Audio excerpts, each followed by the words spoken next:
Distinguished experts and scholars, good day. This meeting is convened at a highly opportune moment. The year 2025 marks the 80th anniversary of the end of World War II and the victory of global anti-fascist war. The Second World War, launched by the two imperialist fascist states, Japan and Germany, inflicted unprecedented casualties and immense material destruction upon the world.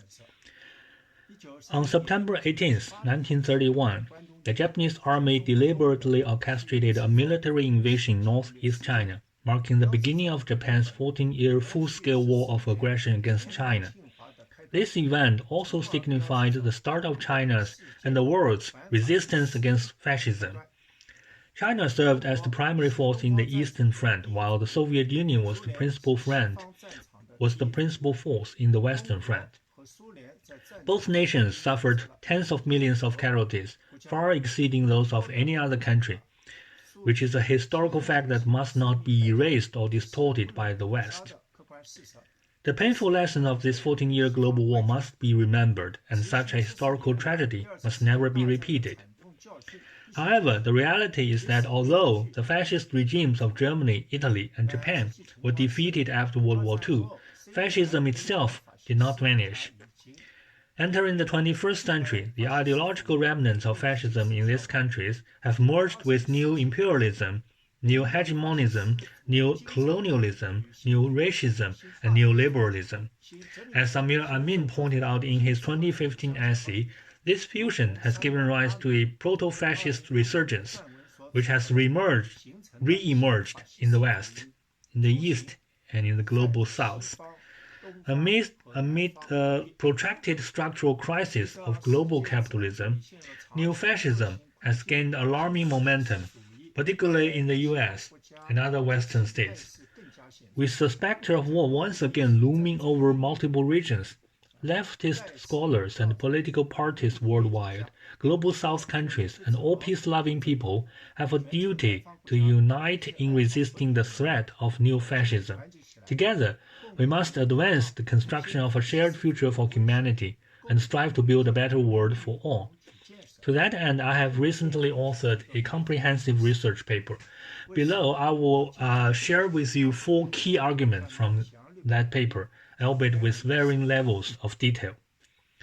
The first point I talk about in my paper is the manifestations of the rise of new fascism.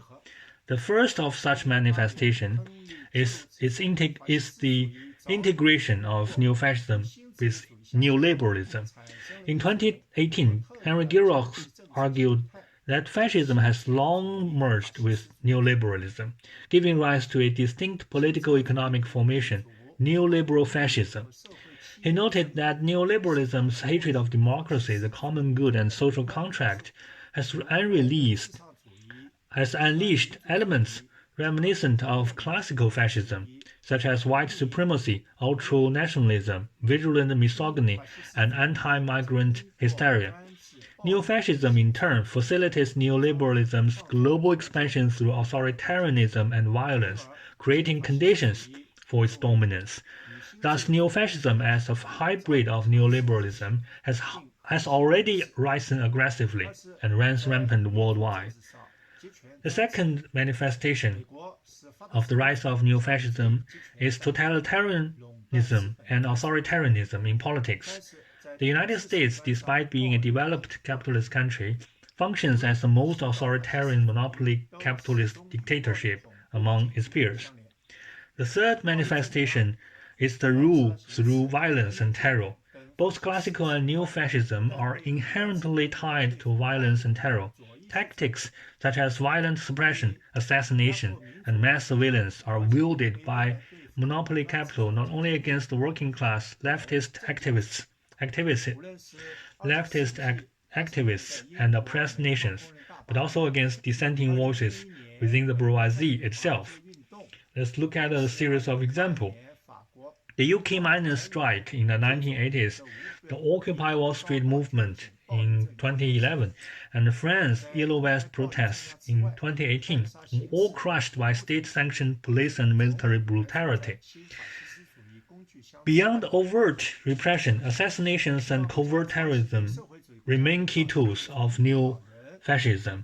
Western states have a long history of poisoning and assassinating socialist and leftist leaders such as Cuba's Fidel Castro and Venezuela's Hugo Chavez and Nicolas Maduro. In 1986, Swedish Prime Minister Olof Palme was assassinated after challenging monopoly capital's interests by proposing a workers' fund to buy corporate shares, a policy that was subsequently abandoned. Multiple leaders of the Occupy Wall Street movement died under suspicious circumstances, their cases left unresolved. After 9/11, the U.S. Patriot Act legalized mass surveillance of citizens' calls and emails, while the Foreign Intelligence Surveillance Act permits warrantless spying on foreign targets. The U.S. even brazenly monitors foreign leaders, as revealed by numerous leaks. The 2022 Nord Stream pipeline sabotage and Western opposition to a UN investigation exposes the real perpetrators. In September 2024, Israel remotely denotated pagers and radios in Lebanon, killing and injuring thousands of civilians, showcasing state terrorism against civilian infrastructure. The fourth manifestation of the rise of neo-fascism is expansionism in foreign relations. Fascism has always been linked to militarism and expansionism, seeking so-called living space through aggression. Neo-fascism employs coups, military strikes, and financial plunder to invade and exploit other countries. The fifth manifestation of the rise of neo-fascism is ultranationalism and racism toward other people. The current U.S. support for Israel's war in the Middle East serves as clear evidence of this tendency. Within Ukraine, the United States has established 15 biological labs conducting research on pathogens causing plague, anthrax, tularemia, cholera, and other deadly diseases. The purpose of developing these biological weapons is clearly for actual or potential deployment in warfare, which would inflict massive harm and potentially devastating consequences upon specific ethnic groups and races. Now, the second point that I talked about in my paper is the causes behind the rise of neo-fascism. The first cause is the pervasiveness of neoliberal theory and policies. Academic circles widely acknowledge that the failure of neoliberalism has created favorable socio-economic conditions for the resurgence of fascism. However, the rise of neo-fascism is not solely attributable to neoliberalism's failures, but is equally indebted to its global dominance. At their core, both fascism and neoliberalism serve as instruments of monopoly capital. Fascism as a terroristic dictatorship that replaces democracy with totalitarianism, and which is anti-communist, anti-socialist, and anti-democratic, represents the most extreme form of bourgeois class rule. The alignment of class interests has made neo-fascism particularly appealing to monopoly capital, earning it implicit support from neoliberalism, which represents those very interests. Milton Friedman once lauded Chilean dictator Augusto Pinochet for implementing neoliberal policies, crediting him with creating an quote-unquote economic miracle. Similarly, Friedrich Hayek dedicated his book, The Constitution of Liberty, to Portuguese dictator Antonio de Oliveira Salazar, writing, "This introductory essay on new constitutional principles may assist you in designing a constitution resistant to the abuses of democracy." These endorsements from leading neoliberal thinkers reveal the ideological kinship and mutual reinforcement between neoliberalism and neo-fascism, a fundamental ideological driver of neo-fascism's resurgence. Other causes include the need to suppress socialist movements, the need to divert attention from social contradictions, and the need to preserve white supremacist hegemony. The third point in my discussion is the war threat posed by neo-fascism. The rise of neo-fascism has not only exacerbated global polarization and the regression of democratic freedoms, but has also cast a shadow of war over an already turbulent world. History demonstrates that rampant fascism inevitably leads to armed conflict.